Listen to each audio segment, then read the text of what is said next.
जो आज आपको कहानी सुना रही हूँ उसका जिक्र कई तरह की लोक कथाओं में किया गया है। तो एक कौवे की और गरुड़ की दोस्ती की कहानी बता रही हूँ। तो दोनों काफ़ी समय से एक साथ रहते थे। तो उनकी दोस्ती इतनी गहरी हो गई थी कि आपस में कभी कोई बात ही नहीं छिपाते थे। एक दिन दोनों एक नदी किनारे बैठे हुए थे और बात कर रहे थे, तभी एक यमदूत वहाँ से निकला। तो कौवे को देखकर मुस्कुराया। गरुड़ और कौवे ने उस यमदूत को अनदेखा कर दिया और अपनी बातों में लग गए। लेकिन अगले ही दिन फिर वही हुआ, दोनों बातें कर रहे थे। यमदूत फिर उधर से निकला और मुस्कुरा उठा कौवे को देख कर। तो इस बार कौवे को कुछ अजीब सा लगा। उसने गरुड़ से कहा, भाई यमदूत मुझे देखकर कल भी मुस्कुरा रहा था और आज भी मुस्कुरा रहा है, तो मुझे तो कुछ गड़बड़ लगी, मुझे लग रहा है मेरी तो मृत्यु आने वाली है। गरुड़ ने उसे समझाया कि ऐसा कुछ भी नहीं है, ये तो एक संजोग भी तो हो सकता है, तू चिंता मत कर। 2-3 दिन बाद फिर ऐसा ही हुआ। तो रोज़ यमदूत कौवे को देखता और मुस्कुराता। अब तो कौवे को यकीन हो गया कि निश्चित ही उसकी मौत बहुत ही नज़दीक आ रही है। तो उसने गरुड़ से कहा, मित्र मैं मरना नहीं चाहता, लेकिन ये यमदूत ज़रूर 1-2 दिन में मेरे प्राण निकाल कर ले जाएगा। तो यह रोज़ की तरह मुझे देखकर मुस्कुरा रहा है।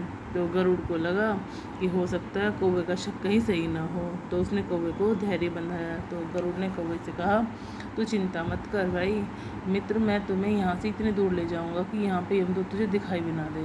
तो गरुड़ ने कौवे को अपनी पीठ पर बैठाया और उसे जंगल से हज़ारों किलोमीटर दूर कैलाश पर्वत पर ले गया। दोनों को अब ये डर नहीं रहा कि वहाँ कोई उसे परेशान करेगा और यमदूत भी वहाँ तक आ जाएगा। लेकिन वे जैसे कैलाश पर्वत पर पहुँचे तो एक गुफा में जैसे जाने लगे, तो वहाँ देखा यमदूत तो पहले से मौजूद था। तो उसने कौवे को देखा और उस पर अपना पाश फेंकते हुए उसके प्राण निकाल कर ले गया। गरुड़ देखता ही रह गया। तो उसने यमदूत से पूछा, भाई तुमने इसे क्यों मारा? तो यमदूत ने कहा, इसकी मौत यहाँ इसी समय लिखी हुई थी, इसलिए इसके प्राण निकाल लिए गए। तो गरुड़ ने पूछा, फिर तुम उसे देखकर इतना जंगल में क्यों मुस्कुराते थे? इसे मारना ही था तो वहीं मार देते। तो यमदूत ने जवाब दिया, इसकी मौत कैलाश पर्वत पर ही लिखी गई थी, लेकिन 4-5 दिन पहले इसे उस जंगल में देखकर मुझे यह आश्चर्य हो रहा था कि इतने कम समय में वह वहाँ पहुँचेगा कैसे, क्योंकि इसके पंख भी छोटे हैं और इसकी उड़ान भी नहीं भर सकता, इतनी लंबी उड़ान भी नहीं भर सकता, और हज़ारों योजन दूर कैलाश तक कैसे पहुंचेगा। यही सोचकर मैं रोज़ मुस्कुराकर वहाँ से निकल जाया करता। लेकिन भाग्य देखो, तुम इसके परम मित्र ही इसके सब इतने कम समय में इसे यहाँ ले आए। तो भाई हमारी इस कहानी से एक सीख मिलती है, जीवन और मृत्यु भाग्य की ही बात है, इससे कहीं भी छिपा या बचा नहीं जा सकता।